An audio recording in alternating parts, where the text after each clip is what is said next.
अनुभव का हम लाभ लेंगे। आज पूरी अच्छी जानकारी आपको देंगे, क्योंकि अपना जो प्रोग्राम है ये एग्रीकल्चर करियर गाइडेंस के रूप में इसका नाम दिया गया है। इसका क्या मतलब होता है ये चीज़ें भी हम समझाएंगे। एग्रीकल्चर क्या चीज़ है, क्योंकि अपन सब जो आप स्टूडेंट बैठे हुए हैं, मुझे जहाँ तक मेरा अनुभव है आप सब कृषि से जुड़े हुए परिवारों के बच्चे हो। आने वाले दिनों में आपको इन्हीं क्षेत्र में जाना है और वहाँ क्या करना है उसके लिए आपको अपना भविष्य तय करना है। तो ये चीज़ें भी हम जानकारी देंगे। हमारे प्राचार्य जी आ ही रहे हैं, तो हम सारी जानकारियाँ बेसिक जानकारी से दे करके हम आपको कुछ प्लाट भी दिखाएंगे जिसमें औषधि फसलें हमारी कितनी हैं। औषधि फसलें हैं, मसाला फसलें हैं, खाद्यान्न फसलें हैं, दाल वर्गी फसलें हैं, ऐसी बहुत सारी फसलें होती है। तो इन फसलों से हम कितना अच्छा मुनाफा कमा सकते हैं, क्योंकि जो परंपरागत हमारी खेती हो रही है उस परंपरागत खेती में सिर्फ हम खाद्यान्न की फसलें हमारे परिवारों में लगाई जा रही है, जिससे हमारा जीवन यापन नहीं हो रहा है। आज हमारा जीवन हाईटेक होता जा रहा है, क्योंकि हमको भौतिक कार्यकाल में जीना पड़ रहा है। रोज हमारे खर्चे बढ़ रहे हैं। जब खर्चे बढ़ेंगे तो उनके लिए इनकम ऑफ सोर्स भी बढ़ाना पड़ेंगे, और जब इनकम ऑफ सोर्स हमारे पास नहीं है तो हम उन आवश्यकताओं को पूरी कैसे करेंगे। हम चोरी तो कर नहीं सकते हैं, कहीं डाका डाल नहीं सकते हैं। हमारा जीवन हमें सम्मानीय जीवन बनाए रखना है। तो हमें इस कंपटीशन की दौड़ में चलने के लिए हमें क्या करना पड़ेगा, हमारे पास जो साधन है उन्हीं को विकसित करना पड़ेंगे, और उनको विकसित करके हमें हमारे आय के साधन बढ़ाना पड़ेंगे, और उन साधनों से हमें हमारे जीवन को सफल जीवन बनाना है। हमारे जीवन को सफल बनाने के साथ साथ हमें देश की सेवा भी करना है, क्योंकि हमारा देश उसका एक हिस्सा है। हमें ये नहीं सोचना है कि हमारे देश को आगे बढ़ाने की जिम्मेदारी देश के प्रधानमंत्री की है, या हमारे मुख्यमंत्री की है, हमारे क्षेत्र के मुख्यमंत्री की है, या विधायक सांसद या जनपद जिला पंचायत या ग्राम पंचायत की जिम्मेदारी है। ये नहीं है। हम सब उस देश का वो महत्वपूर्ण हिस्सा है जो इस देश को आगे बढ़ा सकते हैं। हम अपनी जगह से अपने देश की सेवा करें। हम एक उदाहरण देंगे आपको। जब देश के अंदर लाल बहादुर शास्त्री प्रधानमंत्री थे, उस समय भारत पाकिस्तान का युद्ध हुआ था और देश की आज़ादी का कुछ ही समय निकला था। उस समय तक तो देश पूरी तरह डेवलप नहीं हुआ था। तो उस युद्ध में हमारे पास सेना भी कम थी, सैनिक भी बहुत कम थे। तो युद्ध में जाने के लिए आम लोग उस युद्ध के मैदान में उतर गए थे कि हम हराएंगे। तो जब वो युद्ध के मैदान में जाने लगे तो उस समय मीडिया भी इतना नहीं था हमारे पास। मैं 2 मिनट बात करूँ। संदीप जी आप लेके आओ, है ना। वो ये चरी वाला दलोदा साइड में है ना। अरे लड़के खड़े करते हैं रोड पे। हाँ वो गए वहीं पे। तो हमारे प्रधानमंत्री जी ने उस समय रेडियो पे एक कार्यक्रम प्रसारित किया था और उन्होंने कहा था कि देश का प्रत्येक व्यक्ति अपनी जगह से इस देश की सेवा करे। मतलब अपनी जगह से कैसे, एक किसान अपने खेत से, एक अध्यापक अपने विद्यालय से, एक लोहार अपनी उस भट्टी से, मतलब जो जहाँ बैठा है वहीं से देश की सेवा करे। यदि किसान उठ कर के यदि बॉर्डर पे चला जाएगा तो अनाज उत्पादन बंद देश में, और जब हम युद्ध भी जीत जाएंगे तो हम खाएंगे क्या। यदि एक टीचर यदि युद्ध के मैदान में पहुंच जाएगा तो कल हमारी ये पीढ़ियां अनपढ़ रह जाएगी। उस स्थिति में हमारे बच्चे अनपढ़ होंगे तो हमारे देश का विकास कैसे होगा। हर व्यक्ति अपनी जगह से देश की सेवा करे, वो संदेश दिया गया था। तो हम अपनी जगह जहाँ है वहाँ से हम देश का बहुत महत्वपूर्ण अंग है और हम देश के लिए काम करें। ये हमारे अंदर एक भावना जागृत होना चाहिए, देश प्रेम हमारे अंदर होना चाहिए। हमारे सरकारें हमेशा निरंतर यही प्रयास करती रही है कि देश का प्रत्येक व्यक्ति विकसित हो। देश का प्रत्येक व्यक्ति जब विकसित होगा तब जाके हमारा राष्ट्र का निर्माण होगा, क्योंकि राष्ट्र का निर्माण तभी हो सकता है जब हमारे देश का प्रत्येक, क्योंकि किसी भी देश का सबसे बड़ा पावर यदि कोई है तो वो है ह्यूमन पावर, मनुष्य की शक्ति। और यदि मनुष्य शक्ति यदि हमारे पास नहीं है तो देश में कितने भी साधन या संसाधन उपलब्ध हैं तो उनका कोई अर्थ नहीं है। हमारे पास भयंकर जंगल हो, हमारे पास खेत खलियान हो, नदियाँ नाले तालाब हो, लेकिन यदि हम उनका यदि विद्वान नहीं कर पा रहे हैं, उन साधनों का उपयोग नहीं कर पा रहे हैं, तो हम विकास नहीं कर सकते हैं। तो हमें कहाँ किन चीज़ों का कैसे उपयोग करना है और उनसे इस देश निर्माण में लगाना है, इसके लिए हम काम करना है। तो इन चीज़ों के बारे में हम बहुत अच्छी अच्छी जानकारी आपको देंगे। प्राचार्य जी भी हमारे बीच में आ रहे हैं और आपको हम अभी आपके मन में कोई जिज्ञासा हो बच्चों के मन में तो वो प्रश्न आज पूछें, क्योंकि हम आप ही के बीच के लोग हैं, हमारे बीच में अधिकारी हैं। लेकिन आज ये जिले का वो प्रोग्राम हो रहा है और मैं तो कह रहा हूँ कि ये प्रदेश का वो प्रोग्राम हो रहा है जो मैसेज देगा, एक संदेश जाएगा कि एक स्टूडेंट आज खेत की पाठशाला पर बैठा हुआ है।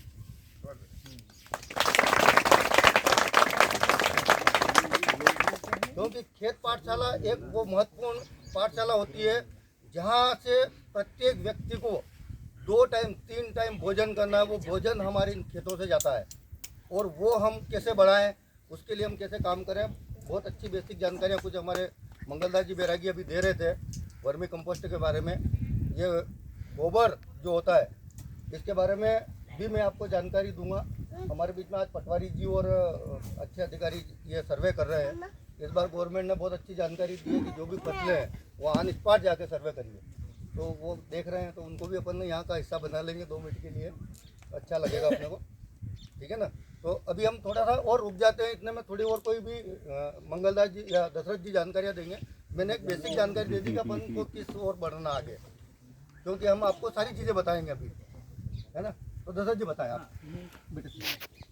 हमारे बीच में हमारे कृषि महाविद्यालय से अधिकारीगण अतिथिगण और हमारे जो स्कूल विद्यालय से मतलब प्राचार्य सर तो अभी नहीं आ रहे थे, वो लेट आएंगे, कुछ मीटिंग चल रही है उनकी।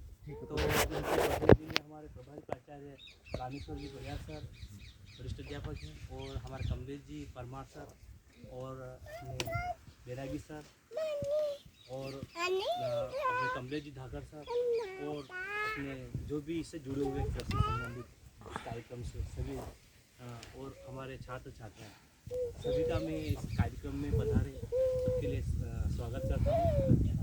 और जो भी बेसिक जानकारी के लिए आपको जो यहाँ से जानकारी देंगे उसके लिए आप सभी जानकारी को ग्रहण करें और इस कार्यक्रम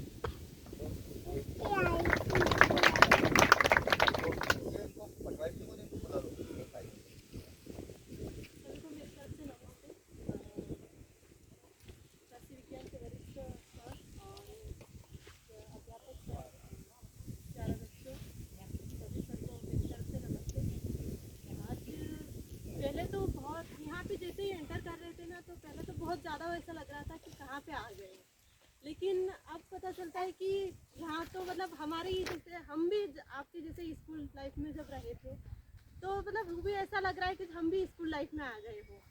ये ऐसी ही ड्रेसें हमारी भी थी, हम भी ऐसे ही थे। और फिर जैसे 11th-12th में आते हैं अपन, तो अपने को करियर चूज़ करना रहता है। अपने को सबसे पहले तो वही आता है कि कौन सा सब्जेक्ट अपने को चूज़ करना है। सबसे बड़ी समस्या वही आती है कि साइंस ले कि मैथ्स ले कि एग्रीकल्चर ले। तो हम लोग तो किसान के बच्चे थे, तो एग्रीकल्चर ही लेंगे, मैथ्स से पढ़ाएगा नहीं हमसे, कोचिंग होगी नहीं, तो एग्रीकल्चर ले लेंगे। साइंस भी नहीं, केमिस्ट्री नहीं होगी, फिजिक्स नहीं होगा, तो ये सोच एग्रीकल्चर सब्जेक्ट ले लेते हैं। आप भी हमारे साथ कन्वर्सेशन कर सकते हैं, मैं भी आपकी जैसी ही हूँ, मतलब एमएससी की स्टूडेंट हूँ फिलहाल, बट आपसे ही आई हूँ। तो फिर 11th-12th तो हम क्या लेते हैं एग्रीकल्चर, फिर अलग अलग सपने देखते हैं कि एग्रीकल्चर कॉलेज में पढ़ेंगे, फिर कंपटीशन की तैयारी करते हैं। तो फिर वहाँ जाके आगे पता चलता है, जैसे जैसे ग्रो करते हैं अपना नॉलेज वैसे ही बढ़ता जाता है। लेकिन आपको भी मैं बताना चाहूँगी कि पटवारी सर मैं परिचय कराऊंगा ना सर आपका चलने मैं आपको यही चीज़ बताना चाहूँगी कि अगर आपने एग्रीकल्चर जैसे आप अगर चूज़ करते हो, कोई भी सब्जेक्ट आप अगर चूज़ करते हो, तो ज़रूरी नहीं है कि जैसे कोई साइंस चूज़ करता है तो वो सोचता है कि हम डॉक्टर बनेंगे, तो वो डॉक्टर बनता है, डॉक्टर की फील्ड में जाता है और वहाँ से नॉलेज लेता है एमबीबीएस करके, तो उसका डायरेक्टली वही रहता है कि वो डॉक्टर ही करेगा, या फिर मतलब उसका जो भी डॉक्टर इलाज करना है, उसका सेवा करनी है उसको। तो आप जैसे एग्रीकल्चर लेते हो ना, तो आपका भी एक ही मोटिव रहना चाहिए कि आगे जाके हमको भी एक किसान की सेवा ही करना है या फिर किसान ही बनो। ये नहीं सोचे हम कि कोई गवर्नमेंट जॉब लेंगे, ग्राम सेवक बनो या कुछ भी बनो, लेकिन हम जो सीख के आए हैं उस कॉलेज में हमने जो सीखा है, जैसे अगर हम एग्रीकल्चर लेके आगे जाते हैं या जो चीज़ सीख के आते हैं तो उसको हम अपनी खेती बाड़ी में कैसे यूज़ कर सकते हैं। मेन मोटिव हमारा वो रहना चाहिए। एक डॉक्टर बनता है तो डॉक्टर का मोटिव रहता है कि हम एक इलाज करें जो हमारे जो पेशेंट्स रहते हैं उनका। एक इंजीनियर रहता है तो उसका मोटिव भी वही रहता है कि हम कोई नया नया इन्वेंशन करें। तो आपका अगर आप एग्रीकल्चर लेते हो तो आपका वही मोटिव रहना चाहिए कि आप भी एक खेती बाड़ी को एक नया मोड़ दें। अब इसके लिए आपको पहले जानकारी होनी चाहिए कि क्या नया मोड़ दे सकते हो, आप क्या कर सकते हो, क्या नहीं कर सकते हो। आपको हमारी ये बातें, आपकी शिक्षकों की बातें इतनी आपको इम्पेक्ट नहीं पड़ेगी जितनी है कि स्टूडेंट की पड़ती है, क्योंकि हमने प्रैक्टिकली ये देख रहे हैं। अभी हम भी इसी फेज में हैं, क्योंकि स्टूडेंट की फेज में आपकी जगह पे ही है, इसलिए हमारी बातें आप पे ज़्यादा इम्पेक्ट पड़ती है। ठीक है, अभी हम उसी फेज में हैं। तो मैं यही कहना चाहती हूँ कि आगे क्या ही हो। तो पहले तो गवर्नमेंट सेक्टर तो है ही सही कि आप एक कंपटीशन की एग्ज़ाम निकालो और गवर्नमेंट कोई जॉब ले लो जो एग्रीकल्चर से रिलेटेड है। ठीक है, वो उसमें कंपटीशन वही वाली चीज़ है कि आप कंपटीशन निकालो। इसके अलावा प्राइवेट सेक्टर में बहुत सारा स्कोप इसमें भी है कि जैसे पेस्टिसाइड, फर्टिलाइजर की जो कंपनियाँ रहती है वो भी बहुत ज़्यादा एडॉप्ट करती है हम लोगों को कि आपने इतनी पढ़ाई की है, एग्रीकल्चर में 4 साल दिए हैं, फिर MSc की है, PhD की है, तो वहाँ पे भी स्कोप रहता है कि वो उनको एक बंदा चाहिए जिसको बेसिक नॉलेज है इन चीज़ों का। पेस्टिसाइड का कि किस तरीके, कौन सा पेस्टिसाइड का इस्तेमाल करना चाहिए, कौन सी क्रॉप किस मिट्टी में कौन सी क्रॉप अच्छी रहेगी, तो ये चीज़ जानकारी उस बंदे को रहती, कोई दूसरे किसी को रहती, क्योंकि उसने इसकी पढ़ाई की नहीं है। तो प्राइवेट सेक्टर एक हमारे लिए बहुत अच्छा स्कोप रहता है। और अदर एक हमारे प्रधानमंत्री जी एग्री क्लिनिक करके भी एक योजना लेके आए हैं, तो उसमें भी बहुत ज़्यादा कि एक जो बच्चा है जो एग्रीकल्चर पढ़ के गया है वो अपना खुद का स्टार्टअप भी कर सकता है, अपना खुद का बिजनेस भी स्टार्ट कर सकता है। ये एक प्रधानमंत्री जी ने योजना चलाई है जिसके अंदर वो कुछ सब्सिडी प्रोवाइड करेगी बच्चों को, ट्रेनिंग प्रोवाइड करेगी और उसके थ्रू आप अपनी खुद की फर्टिलाइजर की या पेस्टिसाइड की शॉप डाल सकते हो। और फिर अपना फार्म तो है ही सही, अपनी खेती अपने ऑर्गेनिक तरीके से, ऑर्गेनिक पर तो आजकल बहुत ज़्यादा जोर दे रहे हैं प्रधानमंत्री जी भी, और इसमें बहुत ज़्यादा क्योंकि पेस्टिसाइड का इतना यूज़ किया गया है कि हमारी जो भूमि है बंजर होने के कगार पे आ रही है।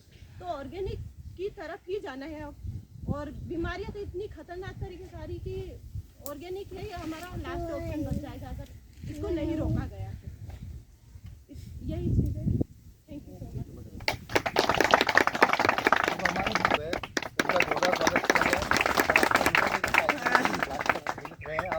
क्योंकि ये एक बहुत अच्छा आयोजन है और संयोग से आपकी उपस्थिति हुई, बहुत अच्छा लगा हमको। अब हमारे बीच में PhD एक और छात्र कोई कर रहे हैं, आप कर रहे हैं ना, आप बताएं अपनी जानकारी। इनका एग्रीकल्चर ही है सर। सभी छात्रों को नमस्कार। मैं राहुल पाटीदार PhD स्टूडेंट तो मैं आप लोगों को ये बता रहा हूँ कि आप सभी गांव से ही हो, जहाँ तक मेरे को लगता है ना। खेती तो सबने देखी होगी, तो खेती के बारे में इंटरेस्ट भी होगा, इसे सब जाते होगे। तो अपन अगर मान लो अगर 10वीं में हो तभी ना, 10वीं 11वीं, तो अपना यही वाला सबसे टर्निंग पॉइंट रहता है कि यहाँ क्या ले और क्या नहीं ले।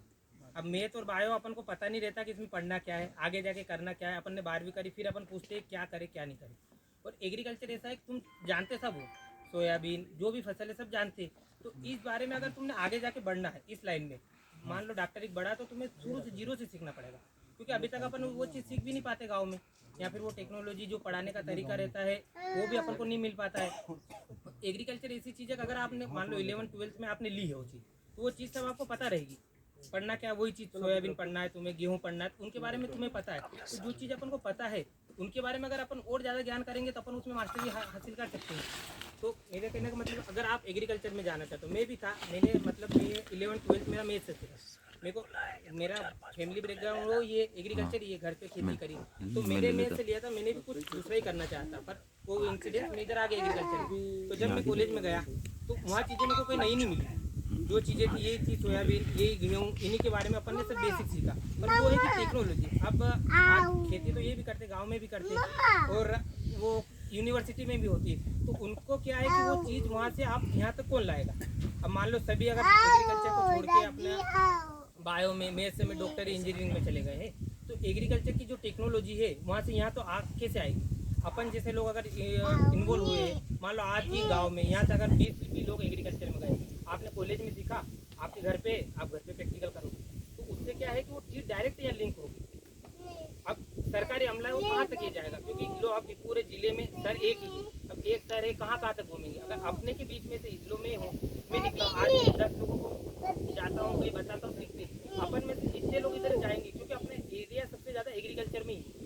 आज लोग जैविक में आ रहे हैं, अब जैविक आप लोग अगर एग्रीकल्चर एग्रीकल्चर पढ़े हो तो तुम्हें बहुत सारी चीज़ें पता है। एक जो सिटी लेवल का लड़का रहता है वो अगर एग्रीकल्चर में आएगा तो उसे पता भी नहीं रहेगा कि क्या जैविक है, क्या खेती है, और तुम चीज़ को सीखे हुए। तो अपन अगर ये चीज़ को सीखे हुए और इसी चीज़ को अगर अपन आगे बढ़ाएंगे कॉलेज लेवल में, तो तुमको एक बेनिफिट ये मिलेगा कि तुम्हें जीरो से नहीं सीखना पड़ेगा। आप अगर इंजीनियरिंग भी बनोगे तो आपको जीरो से सीखना पड़ेगा, क्या स्किल होता है, क्या सिविल इंजीनियरिंग होता है, उसके लिए तुम्हें कुछ पता नहीं है अभी। तो उसके लिए तुम्हारे लिए ये वाला एग्रीकल्चर अगर लाइन है, इस लाइन में आप जाओगे तो बहुत सारी स्कोप है। यूँ नहीं खाली इसमें ये इसमें आपका गवर्नमेंट में है, प्राइवेट में है, खुद के बिजनेस है, खुद भी कुछ कर सकते हो। और सबसे बड़ा चीज़ है कि अपन अपने देश की और अपने घर की खेती को संभाल सकते हैं। अगर अपन को पता रहेगा कि किस चीज़ में क्या होता है, आपने दवाई डाली है, अब उस दवाई के बारे में अपन को पता नहीं, अपन जा रहे हैं बस लेके आ रहे हैं, खा रहे हैं, क्योंकि अपन को पता ही नहीं और अपन को नॉलेज नहीं है कि इसमें कितना केमिकल है, कि क्या क्या नहीं है, क्या नहीं है। ये चीज़ कब सीखेंगे जब आप इस लाइन में कोई जाएगा। मान लो इससे सब नहीं गए, इससे 8 लोग भी गए, 8 लोग ने जो दूसरी लाइन में गए, कम्युनिकेट तो रहोगे सही। तुम मान लो कोई इंजीनियरिंग भी कर रहा है, कोई एग्रीकल्चर कर रहा है, सब मिलोगे तो बोलोगे नहीं यार एग्रीकल्चर में यार ये दिक्कतें आ रही है। अगर वो दिक्कतें आएगी तो यहाँ से वो खाया अपन ने केमिकल वाला, आज बीमार हो जाना का है डॉक्टर के पास, तो वो यही बोलेंगे कि ये सब चीज़ें आ रही है तो खेती में से आ रही है। तो अपन क्यों ना इस चीज़ को धीरे धीरे आज आप इतने लोग में इतने अगर 50% भी एग्रीकल्चर को लेते हैं तो कहीं ना कहीं ये आज न कल तुम भी जुड़ के हमारी जगह आओगे। आज मैं भी पीएचडी कर रहा हूँ, मैं भी पढ़ रहा हूँ सर के अंदर में कुछ चीज़ें, जो चीज़ आप ग्राउंड लेवल पे सीखोगे उसको सीख के मैं थोड़ा आगे बढ़ गया हूँ, पर सीख तो मैं भी रहा हूँ ना। तो अगर मान लो आप लोगों में से कोई आएगा नहीं तो इसलिए उनको आगे कौन बढ़ाएगा। और ये चीज़ क्या एग्रीकल्चर ऐसा रहता है कि हर जगह आपको 12वीं तक स्कूल सब मिल जाएंगे, बायो भी मिल जाती है, मैथ भी मिल जाती है, पर एग्रीकल्चर सब जगह नहीं मिलता है। तो उसके लिए अगर आप जागरूक हो गए, लो मान लो ये करा है इन सर लोगों ने तो कुछ देख के किया होगा, क्योंकि इस एरिया में नहीं था एग्रीकल्चर। अब इसको कौन लाएंगे, इन्होंने एक कदम उठाया आगे, तो अब अपन को भी मोटिवेट होना चाहिए। हाँ एग्रीकल्चर क्या चीज़ है, मोबाइल सब चलाते हैं, अपन वहाँ देखो कि इस चीज़ में क्या है टेक्निक, अगर इस लाइन में क्या स्कोप है। अब मैं बता दूंगा जो चीज़ें, बहुत सारी चीज़ें मेरे को पता है मैं बता दूंगा, पर आज तो अपने पास मोबाइल है, हर चीज़ जानना है, किसी चीज़ में आपको स्कोप लेना है या खुद के डिसीजन लेने, तो खुद देखो और उसको एनालिसिस करो कि हाँ अपन अगर एग्रीकल्चर में जा रहे हैं तो इस चीज़ में है कि नहीं। हम बोल रहे हैं जैसे कि मैं एग्रीकल्चर का, तो एग्रीकल्चर के बारे में ही बोलूँगा तो आपको लगेगा कि ये ज़्यादा बोल मतलब अपनी ये कर रहा है एग्रीकल्चर लाइन की, पर अपने पास खुद के पास भी है ना, उस चीज़ के बारे में देखो कि क्या एक्चुअल में ऐसी चीज़ें है कि नहीं है। क्योंकि इस लाइन में जाने के फ़ायदे ये है कि आप नीचे लेवल से लेकर ऊपर तक आप पहुँच सकते हो। अगर मान लो आप 11वीं करी एग्रीकल्चर लिया तो 11वीं 12वीं एग्रीकल्चर से कर सकते हो, और उसके बाद तुम्हें कंपटीशन एग्जाम देनी पड़ती है, उसके थ्रू ही तुम्हें कॉलेज मिलता है। अगर प्राइवेट कॉलेज से अगर आप करना चाहो उसके लिए तुम्हें 11वीं 12वीं करने के बाद कंपटीशन एग्जाम होता है, तो उसके लिए अभी 10-12 कॉलेज है। अब मतलब सरकार ने ये कर दिया, जो नई राष्ट्रीय शिक्षा नीति आई ना, उसमें लोकल लेवल पे भी एग्रीकल्चर के कॉलेज खुलने लगे। विक्रम विश्वविद्यालय उज्जैन है, इसमें अब एग्रीकल्चर की इस बार 180 सीटें नहीं खुली है। अभी तक क्या रहता था खाली 700 या 1000 सीटें ही थी, अभी यहाँ खुल गई है, जबलपुर में खुल गई है 200-400, मतलब ऐसे करके 1500 सीटें और बढ़ गई है। तो ये आने वाले समय में सरकार भी चाहती है कि एग्रीकल्चर में लोग आए, पर नीचे लेवल से अगर अपन 11वीं 12वीं करेंगे तभी तो लोग कॉलेज में जाएंगे। अब अपन 11वीं 12वीं एग्रीकल्चर में रहेगी नहीं तो जितनी सीटें वही खाली रह जाती है। तो अपन को कहना का मतलब ये है कि अगर आप पढ़ोगे तो आपको लोकल लेवल पे भी मिल जाएगा। अब ये नहीं है कि अपन को बहुत दूर जाना पड़ेगा। कि पहले क्या था कि मैंने एग्रीकल्चर पूरा जबलपुर से की है, यहाँ से 700 किलोमीटर दूर, तो तुम्हारे लिए वो दिक्कत भी नहीं रहती, क्योंकि सरकार ग्राउंड लेवल पे ला रही है एग्रीकल्चर। अगर सरकार ला रही है मतलब सरकार ने कुछ आगे का सोचा होगा, तभी तो अब एग्रीकल्चर स्टार्ट कर रही है इतना। अगर सरकार स्टार्ट कर रही है तो अपन को अगर उस तरफ बढ़ेंगे तभी तो उसको अपन ले पाएंगे। क्योंकि मेनली दिक्कत कहाँ आ रही है, खाने पीने की फूड व्यवस्था पे। और ये एग्रीकल्चर ऐसा है कि डायरेक्टली कोई भी एक डॉक्टर और एक इंजीनियर के बिना कोई भी रह सकता है, पर बिना एग्रीकल्चर के कोई भी नहीं रह सकता है। क्योंकि अपन सुबह उठते हैं तो खाने से लेकर शाम तक खाना अपन को ज़रूरत है, तो वो पूरा कैसे होता है एग्रीकल्चर में। तो इसमें क्या है कि दिन पे दिन किसान भी परेशान हो रहा है, क्योंकि उनकी आय नहीं बढ़ रही है। अब किसान की आय बढ़ाएगा तो कहाँ पे होगी, ये सब चीज़ें होती हैं इंस्टीट्यूशन में। तो इंस्टीट्यूशन में अगर कोई लोग आएंगे सीखने वाले, अगर आगे वाली पीढ़ी बढ़ रही है और पीछे से कोई आएगा नहीं तो किसको सिखाएंगे। अगर अपन में से भी आज आप लोग और निकल के आए, आप सीखोगे, इंटरेस्ट जगह है, सीखोगे करोगे, तो कल को तुम लोग भी नई नई चीज़ें प्रॉब्लम देखोगे, सीखोगे। क्योंकि घर पे देखिए हाँ यार ये अपने प्याज जैसे क्यों सूख रहे हैं, आप वही चीज़ वहाँ जाके पढ़ोगे, वहाँ जाके डिस्कस करोगे, तो डायरेक्ट आप आपके खेत की बात कहाँ पे डायरेक्ट इंस्टीट्यूट में पहुँचा सकते हो। वहाँ से आपने सोल्यूशन लिया, लगाया, आपके घर वालों को बताया, अगर उनको जमा तो बोलेंगे नहीं पढ़ाई भी कर रहे हैं और साथ में अपनी खेती भी संभाल रहे हैं। तो अपन को तो एग्रीकल्चर जो बैकग्राउंड से जुड़े हैं उनको तो दो फायदा है। अपन अपनी घर की खेती भी सुधार रहे हैं, साथ में लोगों को जागरूक भी कर रहे हैं और अपनी पढ़ाई भी कर रहे हैं। अब मान लो तुमने कॉलेज ले लिया, पढ़ लिया, अब उसके बाद क्या रहता है कि जैसे मान लो सब है, सब ना तो सभी धंधे का बिजनेस खोल सकते, नहीं सब प्राइवेट में जा सकते, नहीं गवर्नमेंट में जा सकते, पर अपन को पता होना चाहिए कि आगे जाने के बाद इस लाइन में क्या क्या है। मान लो आपने एग्रीकल्चर ले लिया ना, तो एग्रीकल्चर में सरकारी अगर लेवल पे देखो तो आपको पहले ग्रेजुएशन करना पड़ेगा। अब ग्रेजुएशन करने के बाद सरकारी लेवल पे नीचे से लेवल लेकर ऊपर तक पोस्ट है, जैसे ग्राम सेवक है, ये ग्राम सेवक इस एग्रीकल्चर लाइन की सबसे छोटी पोस्ट है, मतलब सबसे नीचे पोस्ट है। उनका काम ये रहता है जो टेक्नोलॉजी आई है उनको बिताना। अब ये स्थिति है कि आज भी एग्रीकल्चर में इतने लड़के नहीं मिल रहे हैं कि एक गांव पे एक ग्राम सेवक होना चाहिए, पर आज भी कम से कम 4 या 5 गांव पे एक ग्राम सेवक, 40 2 ग्राम सेवक। अब बताओ, मतलब ये स्थिति है, क्योंकि अब अगर अब एक गांव पे एक ही है सरकार की योजना, अब 40 लोग एक गांव को कैसे संभालें? वो वहाँ तक टेक्नोलॉजी आई है, इंस्टीट्यूट से आई, इंस्टीट्यूट से ग्राम सेवक को दी, कृषि विभाग को, अब कृषि विभाग को बोल दिया कि आप संभालो, पर वो एक बंदा 40 गांव को कैसे संभालेगा? मेन दिक्कत है, अगर आप जैसे लोग आए हैं तो हो सकता है सरकार उस चीज़ में देखे कि नहीं बच्चे आ रहे हैं और वैकेंसी निकाली और लोगों को एजुकेट किया और को भेजा, तो आज जो 40 से हो सकता है 4 पे आ जाएगी, तो अपने गांव का एक छोटा किसान भी है उस तक आप लोग पहुंच सकते हैं। वहाँ पहुंचा तो अपनी जो टेक्नोलॉजी इंस्टीट्यूट में जहाँ बड़ी जगह बन रही है उसको अगर ग्राउंड लेवल पे नहीं उतरी तो कितनी भी योजनाएं चल रही वो काम नहीं कर पाए। उसके लिए आप जैसे लोगों का इस लाइन में आना बहुत ज़रूरी है।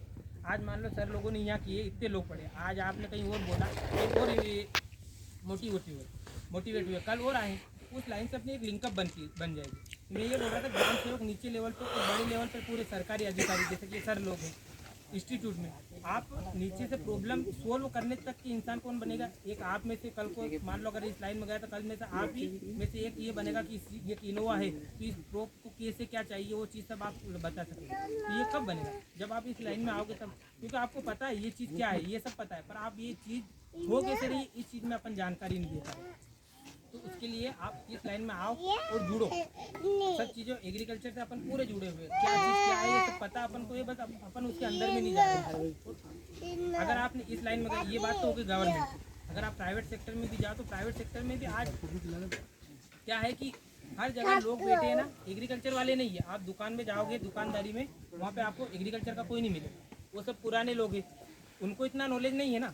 अगर आप जाओगे, आपने सिखा दिया, आपके घर वालों को बताया कि नहीं यार ये दवाई अपन को लेने जानी है, चने में इल्ली आ गई, चने की इल्ली, अब अपन के घर के किसान पिताजी को तो ये मारना, वो गए दुकानदार के पास तो दुकानदार ने जो बोल दिया वो दवाई लेके आ गए। अब उस दुकानदार को क्या पता, क्योंकि वो भी तो पढ़ा हुआ नहीं, उसने आज 10 साल पहले लगा ली थी, उस टाइम पे सरकार की भी कोई योजना नहीं थी कि ऐसा ऐसा करना है। आज अपन को उसने मान लो 2 ml लगनी थी, उसने 3 ml बता दी, अपन आए घर पे, अपन ने थोड़ा और बढ़ा दिया 3 से 4 ml, तो वो डाल दिया, उस टाइम पे तुम्हारी जो भी कीट था वो कंट्रोल हो गया, पर उसका कितना रेसिड्यू जहर, क्योंकि अपन कहाँ ला रहे हैं, जहर ही ला रहे हैं दवाई के रूप में, वो जहर कितना उस फसल में रहा है, और वो फसल अपन फिर कल या आप या अपन गेहूँ सब खाते हैं, खा के अपने शरीर में आएगी और अपने शरीर में आके अपन को बीमारी करेगी।